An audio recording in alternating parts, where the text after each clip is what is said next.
One of the fastest growing fields right now that we're seeing is sports tourism with kids.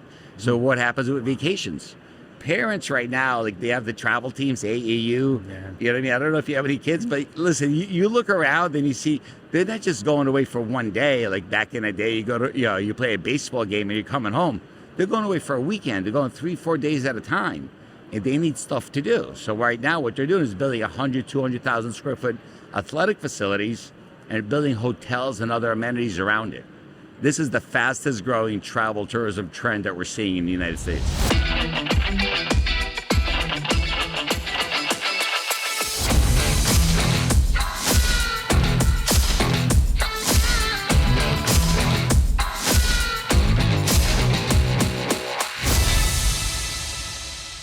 So explain to me why New York developers and New York people develop in Florida. What is that? Well, two reasons. Well, more than two reasons. Number one, the weather, right? I don't know. How do you beat the weather, right? All of us have family down here, so it's like the sixth borough. Yeah. There's so much land here and so much opportunity. You can still live in New York part of the year and have a second, third house down in Florida. But when you really look down at it, Florida becomes your first house. And when you really look in terms of the quality of life, it's a different type of lifestyle. So what makes it different? I'm 26 years here, so I guess I'm now considered native Floridian. You're probably close to that. What's attractive about Florida other than taxation and maybe some kind of regulation from the Northeast?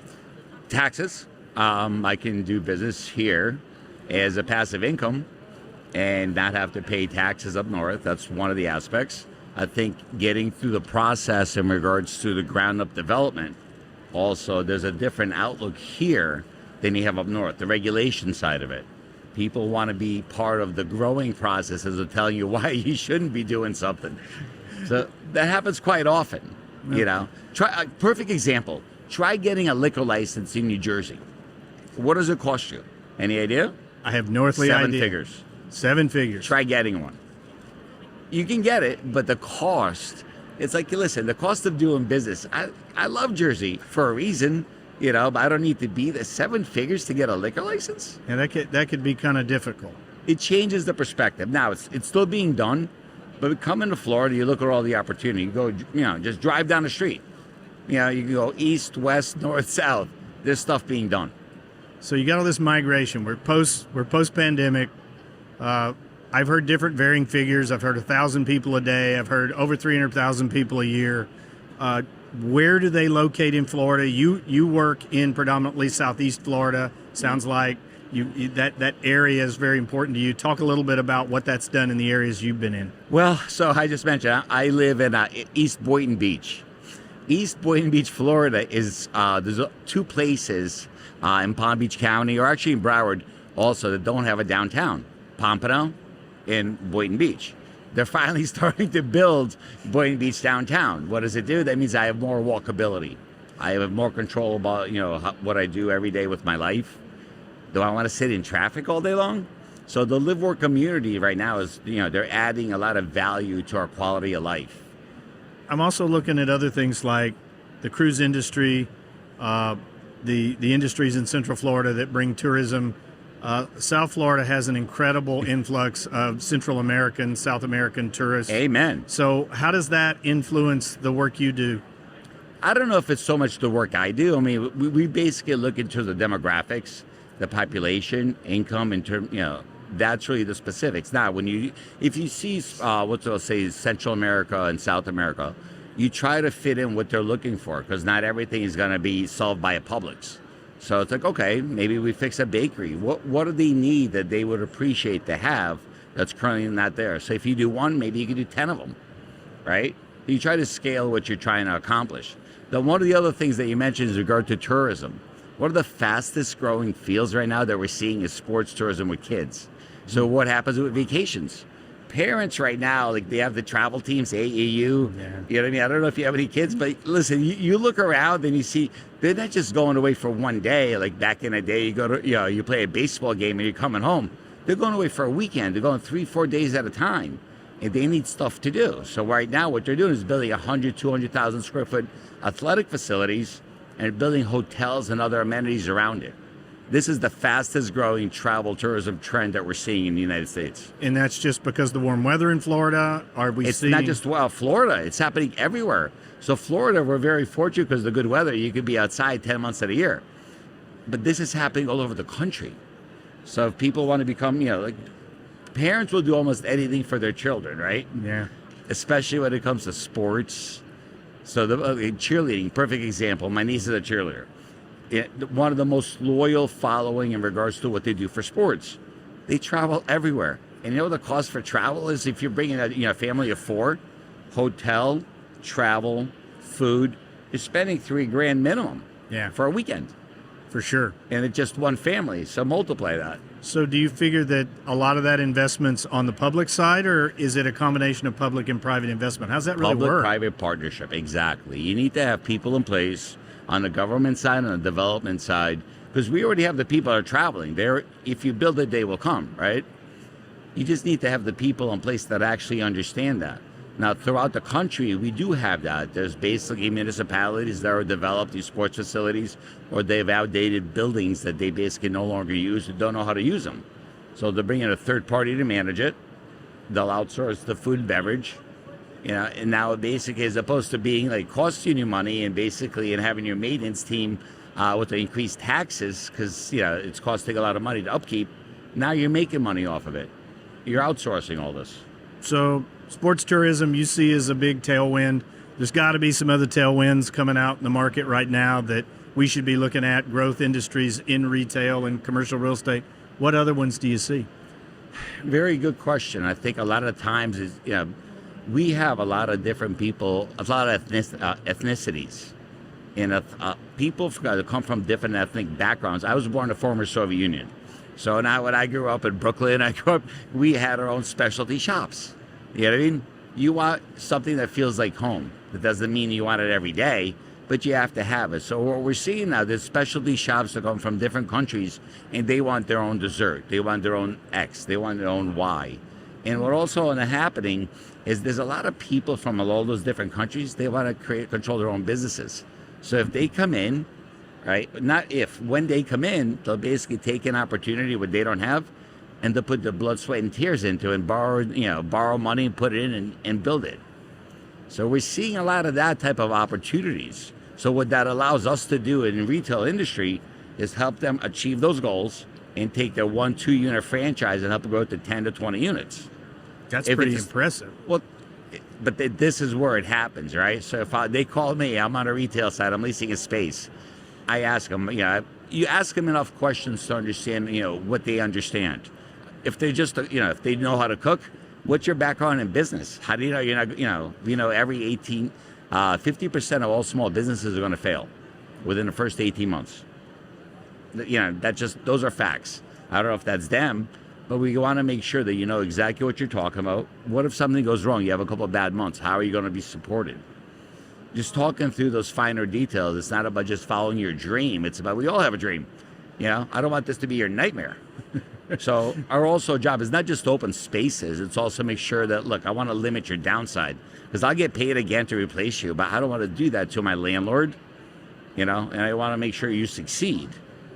So there was a lot of opportunity came out maybe 10 years ago, and they were talking about food stalls, food halls, being able to create an area where some of these small businesses could thrive without large investment. We've kind of seen that run its course. Yeah, I think so. I think you're right. I don't know if I know why, but I'm intrigued to your insight on why did the food truck not go inside? It doesn't feel like it translates like I think people thought it would. I think in some places, like when you have a tremendous amount of density, like perfect example, if you have a huge office building, you put a food hall in there, and yes, they have a captive audience. So like inside Bloomberg, for instance, you go to Bloomberg headquarters in New York City, they don't want you leaving. They want you. I can't Google. They don't want you leaving. They'll give you everything to keep you there. Why? Because the more you stay there, the more productive you will be. Makes sense. Not everyone wants to do that. People still want to have some, freedom. I don't know if I really want to be in a food hall. I want to leave and come back and have a choice. So in some spaces, food halls do make sense, like maybe a movie theater, sports facilities. But I don't know if that makes sense and just that as a standalone product. Okay, there's got to be one thing out there that that we don't. Seriously. And what I'm talking about is there's something that's going to happen in this market in the next 5-8 years, and it's going to kind of change how we think. Do you see any factors in the market that have a chance to upend the way we do business? So absolutely. Yeah, I don't know if it's going to upend, but basically either you're going to get on the bus or the bus is going to run you over. It's AI, right? How do we work with AI? A lot of people say, oh, it's not going to affect our market. Well, that's BS. Of course it's going to affect your market. It's understanding how to utilize it and put it into place, and not to say it's not going to affect you. You're going to lose your job. So it's not going to take effect of our negotiation skills. Like, you want to have a direct eye-to-eye conversation because I want to look at the person telling me your story. I want to know if you're lying to me, right? Amen. That's what happens in our business. People look at you, not all, but unless the psychopaths, you know what I mean? And so we'll look away, and that's how you know who the liar is. Yeah. And this happens quite often. So how is AI going to help us? Well, AI can help in regards to documents, lease preparation, but you're not going to take away your attorneys. You're not going to take away the deal makers. So AI is changing everything. Now, how else is it changing? Another perfect example, we need we need land, right? Because you have to build these the energy. Where's the energy going to be created to power all these computers? That's absolutely its own dying challenge malls. is powers and dying malls and the chance to take space and turn it into something that may be more utilitarian. But again, I'm not sure. We keep talking about the efficiency of data models and AI, and we talk about, we're going to need this much power, and now we only need this much power. I think the jury's probably not in on the total power load we'll need, but I'm excited about what it will do in our industry. I think in our industry it turns into automations, it turns into speed, it turns into being able to parse large amounts of data and distill down to something much, much simpler. And so I think that's where we believe it lives. But I would think in commercial real estate, you hit the nail on the head. It probably starts with documents. It probably starts with demographics and ensuring success for deals and a broad array of predictive analytics that we haven't even thought of yet. So perfect example, I'm going to say, people used to be, I used to be in investments, like I used to be a stock trader, bond trader, and people used to say, oh, you can do this on your own. You could, absolutely. That's information, and there's knowledge. And what people do is a lot of times they'll take the information, mistake it for knowledge, and let their emotions take the best and turn it upside down. And that's how do you make $1 million? Well, you start with 2 and you lose half of it and you got $1 million left. So our job in terms of what we do is to help control people's emotions. It's not so much the deals that you make, it's the ones that you don't make that saves, the client. It shows like it's not just about the dollar, it's about long-term relationships.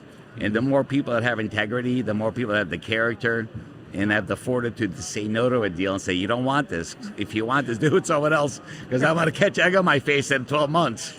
And we've done that. So sometimes you have to step away because you have to save face. You know what I mean? Yeah. Integrity is everything. Oh, man.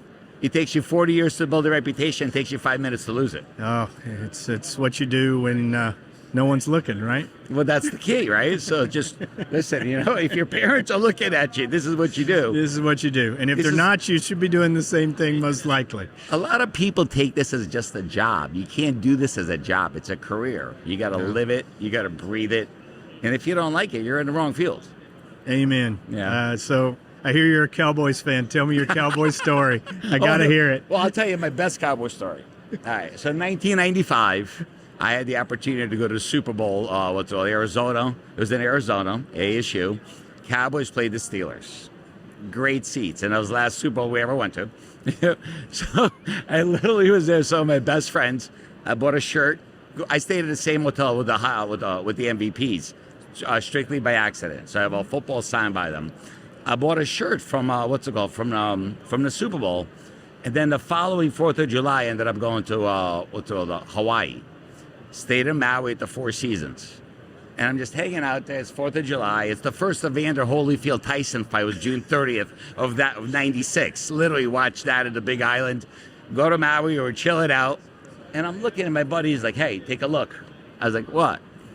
And there I look, there's Troy Aikman hanging out with all his linemen, and the Hawaiian Tropics girls all surrounding him. And it's like, wait a sec. And I brought my shirt from the Super Bowl.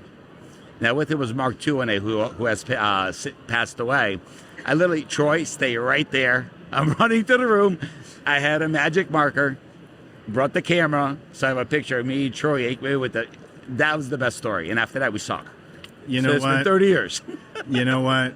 That is a brush with greatness we can all appreciate. Hey, Mike, thanks for sitting down with us Thank for you, a few sir. minutes. We enjoy your insights about the industry and look forward to catching you down the road. And you guys have done such an amazing job in the state of Florida and beyond. And I hope to be doing business with you guys for what's it called, as long as you guys are around. I'll be making sure we're around for a long time just for you, Mike. Thank you, sir. Thanks.